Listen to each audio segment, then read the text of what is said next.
परमात्मा की भक्ति, परमात्मा की प्राप्ति के लिए ट्राई कर रहे हैं, लेकिन शास्त्र विधि त्याग का मनमाना आचरण करके हम वहीं के वहीं खड़े हैं। हमारा हर तरह से गिरावट में आ गए, हम हमारे विचार गिरावट में आ गए, हमारी क्रियाओं में बहुत अंतर हो गया। सराउंडिंग का क्षेत्र हम देखते हैं, जहाँ भी देखते हैं हमारे बच्चे जो उपदेश लेकर जाते हैं, क्योंकि इन्होंने तो सब बुराई छोड़नी है, तो घर में, पड़ोस में, रिश्तेदारी में, सब जगह वही बुराइयां ग्रस्त हैं। बीड़ी, शराब, मांस, तम्बाकू, माया जोड़न की चर्चा, दूसरा ज्ञान नहीं। तो पुण्यात्माओं, कुछ दिनों के बाद हमारी संख्या बढ़ती जाएगी। जब हमारी संख्या बढ़ेगी तो बुराई वाले लोग शर्माने लग जाएंगे। उनको अब तो कोई शर्म नहीं रही, बाप बेटा इकट्ठे बैठ कर दारू पीवें, बता शर्म रही? फिर छोटे छोटे बच्चे भी धिक्कारेंगे, कोई रिश्तेदार भी आ जाएगा, आप क्या पी रहे हो, ये कोई शराब पीने की चीज है? इसके कहते हैं मदरा पीवे कड़वा पानी, 70 जन्म कुत्ते के जानी।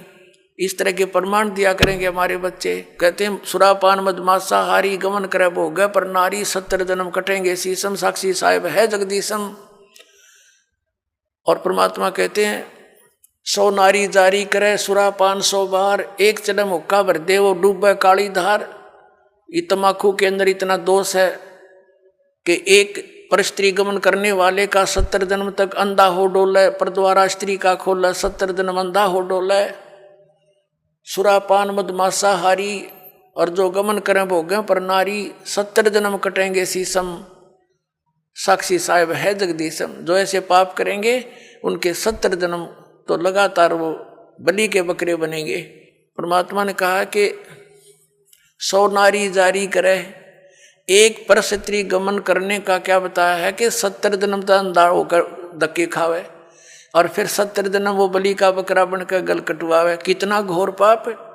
और फिर कहते हैं ऐसे ऐसे 100 नारी जारी करे, 100 सुरापान 100 बार, एक बार सुरापान करने का कितना पाप है। मदरा पीवे कड़वा पानी, और 70 जन्म कुत्ते के जानी। जो मदरा एक बार भी पीते हैं 70 जन्म कुत्ते के होंगे। जैसे आप मैं इस मारीची जी के जो महावीर जैन के जीव की कथा सुनते हो, 60 करोड़ बार गधा, 30 करोड़ बार कुत्ता, तो ये इन्हीं दोषों के प्रतिफल में बनते हैं। तो हम गलतियां कर जाते हैं किसी जन्म में, फिर वो लिखे जाते हैं, इकट्ठे होते हैं, फिर वो भोगने पड़ते हैं। तो क्या बताया है, मदरा पीवे कड़वा पानी, शराब पीता है जो 70 जन्म कुत्ते के जानी। आज तक टिट्टी पाक रहा, घुट्टी ला के होटलों में बैठ के मौज मार रहा, फिर कुत्ता बन के गंदी नाली के जल को पिया करेगा। ले अब तेरी मदरा ये बन गई, मदरा पीवे कड़वा पानी, 70 जन्म कुत्ते के जानी। और फिर क्या बताते हैं, पर द्वारा स्त्री का खोले 70 जन्म अंधा हो डोले। फिर क्या बताते हैं, 100 नारी जारी करे, जो 100 नारी पर नारी भोगेगा उसको कितना घोर पाप होगा। और सुरापान 100 बार, एक बार सुरापान यानी शराब पीने का कितना दोष है, अभी आपको बता दिया। ऐसा 100 बार कर ले और एक जन्म हुक्का भर दे, पीने वाले का तो गर्क बेड़ा है ही, एक हुक्का भर के देने वाले को इतना पाप लगेगा। क्योंकि कोई दोष में सहयोग देता है, कोई हत्या करने जाता है, उसकी मदद कर रहा है, उसको उठा के उसको हथियार दे रहा है कि ले कर ले काम, तो दोनों दोषी हैं वो। तो यहाँ क्या बताया कि 100 नारी जारी करे सुरापान 100 बार, एक चलम हुक्का भर दे और डूबे काली धार। जैसे आपने गीता जी अध्याय नंबर 7 के श्लोक नंबर 29 में सुना है कि जो व्यक्ति सभी कर्मों से परिचित है, पूरे अध्यात्म ज्ञान से परिचित है और तत्परम से परिचित है, तत्परम यानी परम अक्षर ब्रह्म से, तो वह केवल जरा और मरण से छूटने का ही प्रयत्न करते हैं। वो यहाँ की बकवादों में आश्रित नहीं रहते, यहाँ की किसी वस्तु की डिमांड नहीं करते, दोष भक्ति के अनुकूल साधना वही करते हैं, उसमें बाधक वस्तु को ग्रहण नहीं करते। तो ये हमारे बच्चे इन पूरे अध्यात्म ज्ञान से और इस सभी पूरे कर्मों से परिचित हो जाएंगे, तो फिर वो आम व्यक्ति को जो भी उनके संपर्क में आवेगा उनके गुणों से परिचित कराएंगे कि ये मत करो आप, ये पाप लगता है। अब छोटे छोटे बच्चे भी, कोई रिश्तेदार आता है, वो बीड़ी माचिस के लिए बीड़ी वगैरह मंगवाता है, वो मना कर देते हैं आपकी और सब सेवा कर देंगे, पर ये नहीं करेंगे क्योंकि इसमें हमें दोष लगेगा, और आप हमारे घर पर भी इसको पीने की कृपा ना करना, हमारी हानि हो जाएगी। तो वो अपने आप शर्मिंदे होंगे।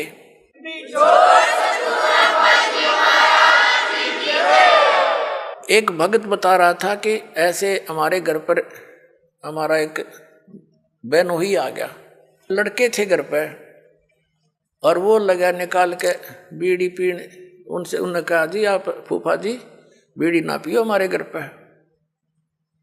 तो वो न बच्चे थे, उसने समझदार व्यक्ति था, उसने बंद कर दी और बाहर जाकर पी आया। उसने सामने आकर उसे बताई मेरे से, वो कह रहा था, कहने लगे ये बालकों को क्या हो गया, मैं बीड़ी पीने लगा था ना मना कर दिया।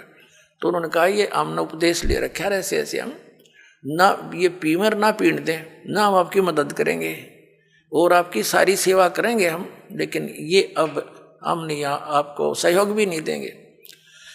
तो रिश्तेदार उसी का नाम होता है जो अनुकूल हो जाए, ना तो दुश्मन है वो आपका। तो उन्होंने बोला जी कोई बात ना, अगर आपकी ये बात है तो मैं आप आज के बाद आपके घर में बीड़ी ना लाऊं और ना पीऊं।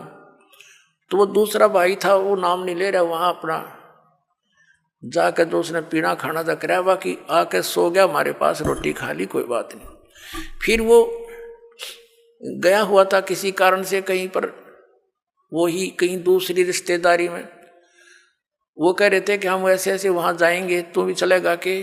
तो वो खुद कह रहा था हमारा बहनोई कि वहाँ जाओ तो भाई अपना बीड़ी माचिस बार धर दियो, यानी खुशी के, उसने कोई उलाहना नहीं दिया, बल्कि उनको आगाह किया कि वहाँ लेके मत जाना, उड़ा नहीं बढ़न देंगे तुमने बीड़ी माचिस समेत। तो वो रिश्तेदार भी अच्छे थे, ने बोला बहुत अच्छी बात है, हम ठीक है, उनके नियम को क्यों भंग करेंगे। तो धीरे धीरे उस रिश्तेदार ने भी उपदेश ले लिया, जब देखा कि बालक भी इतना ज्ञान रखते हैं, बुराई से दूर रहना चाहते हैं, और हम बुराई कर रहे हैं तो हमारे बालक भी ग्रहण करेंगे। तो उस बुद्धिमान व्यक्ति ने भी उपदेश ले लिया, अपने बच्चों को इस मार्ग पर लगा दिया। तो ऐसे ये बुराई अब कम होगी। और पहले हम क्या करते थे, जब हम छोटे छोटे थे, हमारी बहनों के बटेऊ आते थे बहनोई, तो हमारी स्पेशल सेवा लगाई जाती थी कि इनकी चलम ठंडी नहीं होनी चाहिए, ना तो बेइज्जती हो जाएगी, यानी इनका हुक्का इतना प्यारा है, ये कंध्याड़ बैठे रहियो स्पेशल। बताओ, एक तो उनको दूना नरक में ठोक्या करते, अरे हम उनने कहेंगे हाथ जोड़ के ना जी ना पीवा ना पीने दें, तो उनको भी विवश होना पड़ेगा सोचने से बुराई को छोड़ने के लिए। तम्बाकू शराब ये कोई खाने पीने की वस्तु है, बकवास लपेट ली चौगर दे के।